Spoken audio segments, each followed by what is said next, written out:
Welcome back. We'll continue our studies of the hyperbola by finding the asymptotes of a hyperbola. We'll use the asymptotes to find the equation of a hyperbola, and we'll take a look at eccentricity. Yes, hyperbolas, like ellipses, have eccentricity. So our first objective here, we want to sketch the hyperbola, find the equations of its asymptotes, and find the foci given this following equation. Well, it's not in our standard form, so we'll need to write it in standard form. So let's go ahead and gather our x's and our y's. We're going to have to complete the square and get this into standard form. So I'm going to go ahead and rewrite the equation. I've gathered my x's and y's over here, and you can see they've done this on the left as well. I want 1x squared, so I'm going to have to factor out the 4. So I have x squared plus 2x plus blank minus 3y squared equals negative 16. Now I factored out the 4, so when I complete the square, I'm going to have to multiply my new value that I add to the right-hand side by 4 as well. And of course, they have done that on the left side as well. Taking half of 2, my b value, and squaring it, that's just 1 squared.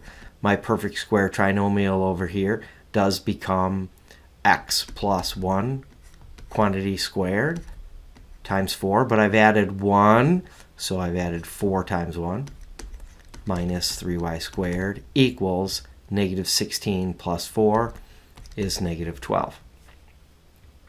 Divide everything by negative 12, which means my x plus 1 squared is going to become negative. My y squared is going to become positive, so these guys are going to end up switching sides.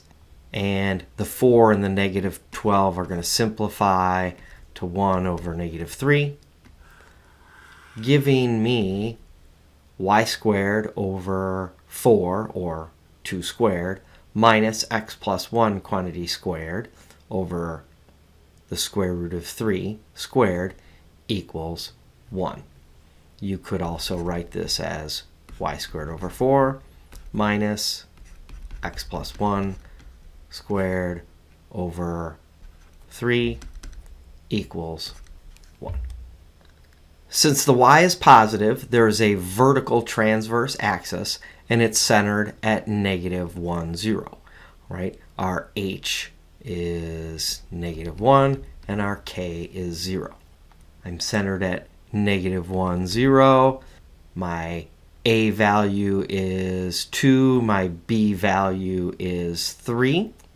The vertices are located at negative 1, 2, and negative 1, negative 2, because our a value is 2. A is that distance from the center to the vertex. Before I put my asymptotes in or draw my box, I know my hyperbola is going to look something like that. It's going to have conjugate axis with endpoints at negative 1 minus the square root of 3, 0, and negative 1 plus the square root of 3, 0, using a equals 2 and b equals the square root of 3, and using the second equation below for the asymptotes, because I have the vertical transverse axis. My k value is 0, so this is 0 from my center, so that's going to drop out. I get y equals plus or minus 2 over the square root of 3 times x plus 1. Right? The square root of 3 is our b. The 2 is our a. And that just came from our original work in our equation. So we have found the equation of our asymptotes. Then finally, we can determine the foci by figuring out c using c squared equals a squared plus b squared. Substituting in our values for a and b, square rooting both sides, we do get our foci, or our c value, is equal to the square root of 7. So then our foci are the square root of 7 units away from our center. So negative 1 square root of 7 and negative 1 minus the square root of 7. We can go ahead and draw our box and sketch the equation of our asymptotes. So that dimension is 2 2a, and our top dimension here is 2b, and we can sketch our box, draw our asymptotes, and then we can draw our branches of our hyperbola. Objective 2, we want to use the asymptotes to find the equations of a hyperbola. Our question here, find the standard equation of a hyperbola that has vertices at 3, 5, and 3, 1. The equations of the asymptotes are y equals 2x minus 8 and y equals negative 2x plus 4. Our goal here, because we want to find the equation, we need h, k, a, and b. And once we have all that, we can find the equation of our hyperbola. Quickly sketching what this might look like with vertices at 3, negative 5, and 3, 1. So we'll call that negative 5. We'll call that 1. So our vertices are located here and here. So that means our hyperbola, before I sketch any box or anything, is going to look something, my branches are going to look something like this. We have a vertical transverse axis, and our hyperbola opens up and down.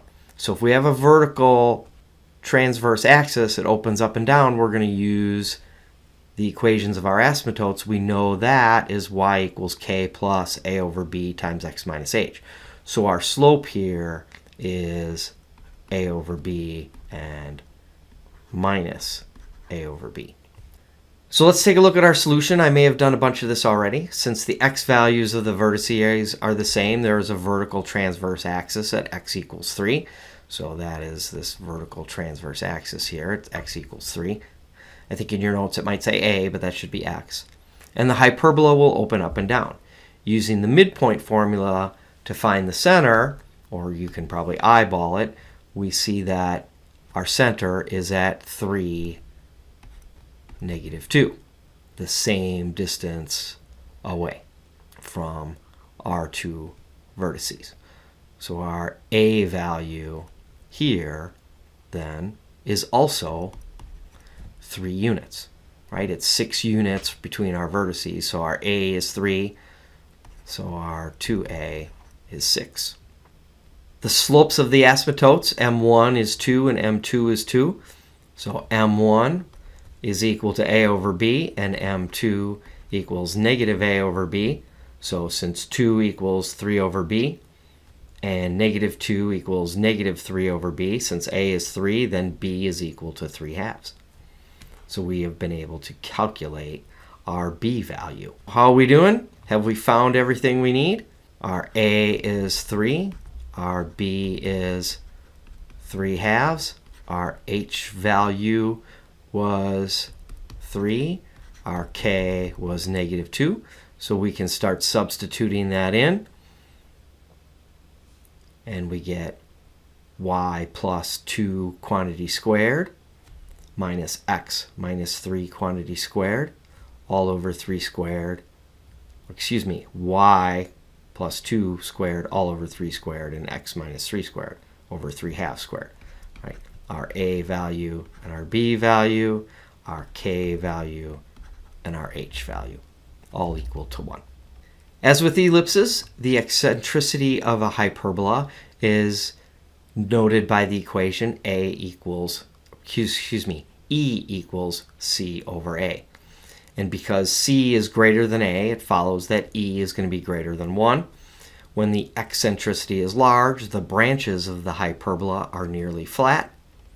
And when the eccentricity is close to 1, the branches of the hyperbola are more pointed. E is large. We've got a very flat branches. E is close to 1. We have very narrow branches. And that wraps up our discussion on hyperbolas, and we'll get some more practice with this when I see you in class.